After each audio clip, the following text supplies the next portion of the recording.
Ukimaliza kutazama video hii, utafahamu sababu za kisayansi zinazopelekea wanawake wengi kupoteza hisia za kimapenzi pasipo kujua chanzo halisi ni kipi. Sayansi inatueleza sababu 8 kuu ambazo ndio chanzo kikubwa kabisa kinachosababisha wanawake hawa kupoteza hisia za kimapenzi.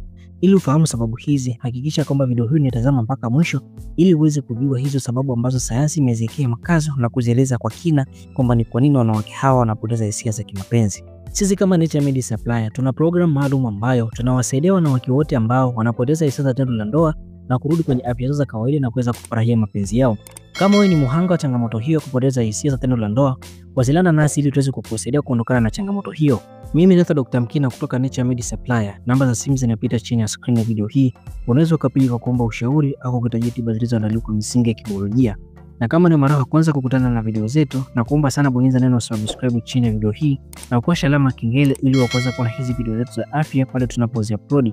Salia nasi hadi mwisho ili uweze kufahamu hizi sababu kuu 8 za kisayansi zinazopelekea wanawake kupoteza hisia za kimapenzi. Sababu ya kwanza ni mabadiliko ya homoni. Wakati mwanamke anapokuwa kwenye hedhi, ujauzito ama anaponyonyesha, viwango vya homoni kama vile estrogen pamoja na progesterone vinabadilika kwa kiwango kikubwa. Na mabadiliko haya mara nyingi yanaathiri sana ubongo pamoja na kupunguza hisia za kimapenzi, na hamu ya kufanya tendo la ndoa inaondoka kabisa. Na hii ndio sababu wataalamu wengi wa afya wanashauri kwamba mwanamke anapojifungua anapaswa kupata muda mrefu kidogo kupumzika ili mwili wake uweze kujirudi katika afya ya kawaida. Bila kufanya hivyo, mwili huu unaweza kuathiriwa zaidi na changamoto nyingi za kiafya kwa sababu mwili haukupata nyakati nzuri za mapumziko. Sababu ya pili ni msongo wa mawazo. Msongo wa mawazo unasababisha mwili kutoa homoni ya cortisol, homoni ambayo ni ya dharura na ina uwezo mkubwa sana kuzuia uzalishaji wa homoni za kimapenzi kama vile oxytocin pamoja na dopamine.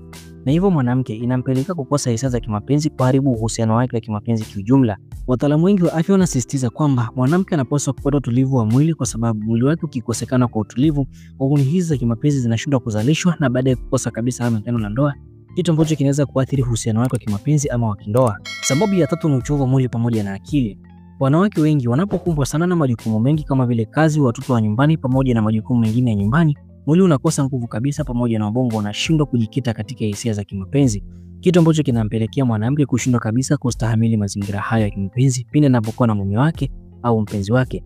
Wataalamu wa afya wanasisitiza kwamba mwanamke anapaswa kujitahidi kuhakikisha kwamba kazi zake anazipanga katika ratiba nzuri ili kuhakikisha kwamba ubongo wake unaweza kufocus kwenye kuona kimapenzi pindi anapokuwa na mwenza wake ili kulinda mapenzi hayo kutokuvunjika. Sababu ya 4 ni kukosekana kwa mawasiliano ya kihisia. Ubongo wa mwanamke unaunganisha sana mapenzi ya kimwili pamoja na mapenzi ya kihisia, na kukosekana kwa upendo, usalama na maelewano, hisia za mwanamke zinapungua sana kwa sababu uzalishaji wa homoni ya oxytocin pamoja na dopamine zinapungua sana kwa sababu hizi ni homoni zinazopelekea upendo. Na hivyo mwanamke anapoteza kabisa hamu ya tendo la ndoa kwa sababu zile homoni za furaha zinakuwa hazizalishwi tena. Sababu ya 5 ni magonjwa mbalimbali. Magonjwa kama kisukari, depression pamoja na upungufu wa homoni za tezi mara nyingi sana zinapunguza hisia za kimapenzi kwa sababu zinaathiri sana usawa wa homoni pamoja na mzunguko wa damu katika maeneo ya sehemu za siri. Na wataalamu wa afya wanasisitiza kwamba kila mwanamke anapaswa kufanya uchunguzi wa kiafya mara kwa mara ili kugundua afya yake ipo katika kiwango kipi na kama kuna changamoto yoyote ya kiafya iliyojitokeza ili iweze kutibiwa mapema. Pindi anapoanza kufanya uchunguzi huo, athari zinapojitokeza zinaathiri mwili kiujumla na baadaye kukosekana kabisa kwa hisia za kimapenzi. Sababu ya 6 ni matumizi ya dawa kiholela.